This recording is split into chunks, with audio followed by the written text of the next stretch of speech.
Published, 21:23 Eastern Daylight Saving Time, the 8th of June 2017. Updated, 21:27 Eastern Daylight Saving Time, the 8th of June 2017. Hugh Laurie made his name playing a dim-witted upper-class twit in Blackadder, and another in Jeeves and Wooster. Then he reinvented himself brilliantly as the curmudgeon Dr. Gregory House, and became the highest-paid actor in America. Now, he's teetering on the edge of the typecasting trap so many actors fall into, by playing another American doctor.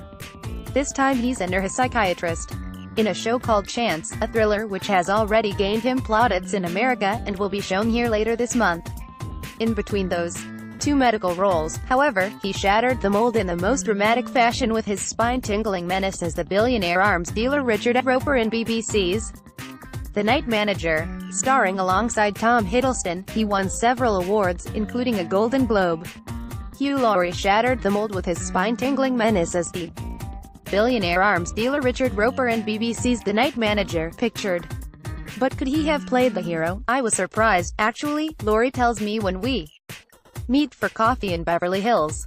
Well, I'm always surprised that anything I do goes from beginning to end without causing people to throw bottles and rotten vegetables at the screen. I never assume that I've done anything that is going to interest or touch people in any way, so the fact that we managed to strike such a chord with this one did amaze me.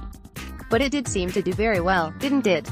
I was very proud of that, and with success has come an avalanche of offers which have made it even harder for him to fulfill his dream of selling up Los Angeles, where one of his new neighbors is his former comedy partner Stephen Fry, and returning to live in Britain permanently. I don't actually know where I live right now, he says. There won't be anything to keep me in America for a block of time on the scale.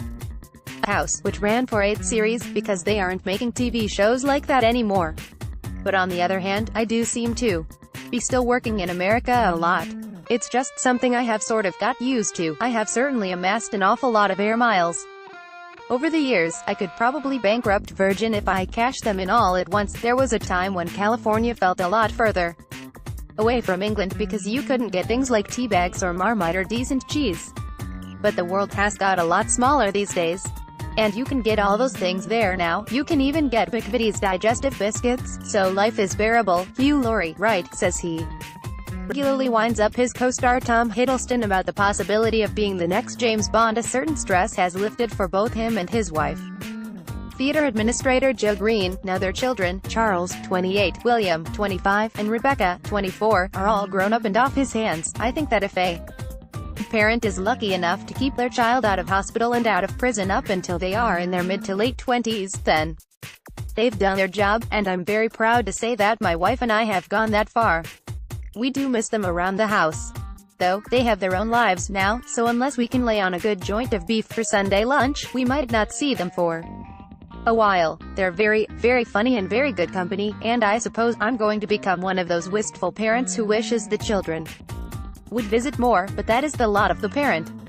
Maybe my own parents felt the same about me, I don't know. His own father, William, an Olympic rowing champion, was a GP in Blackbird Lays, the council estate built to house Austin Morris workers at the Cowley plant at Oxford. Laurie is quick to point out, though, that his dad was more along the lines of the BBC's fictitious TV medic from the 60s, the benign Dr. Finlay, than either of the doctors he portrays on the small screen. Laurie is the star of the hit U.S. show House. Laurie's new character, Dr. Ildon Chance, is a more sensitive fellow than the egotistical and sardonic Dr. Gregory House, but is drawn into the complicated personal life of an attractive blonde patient, played by Gretchen Mol. With a history of money troubles, and battles with a difficult spouse he's divorcing, Chance is forced to confront his own demons. Laurie says, apart from both men having a medical degree, the similarity ends there. I always felt House was a very guarded character.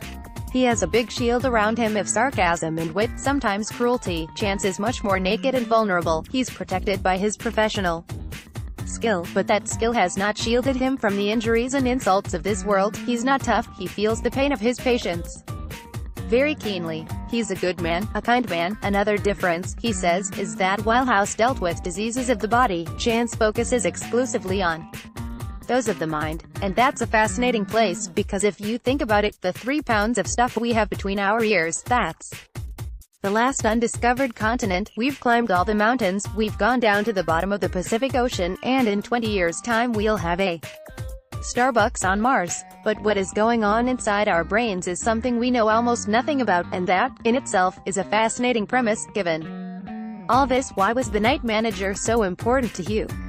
I'd been trying for 20 years to get the original story by John le Carré made. It was such a huge success that we are still reeling from all the reaction. It was a complete thrill, but also sort of scary, when you have something you have really wished for and hoped for and dreamed for, and it at last actually becomes real. Then you have the worry of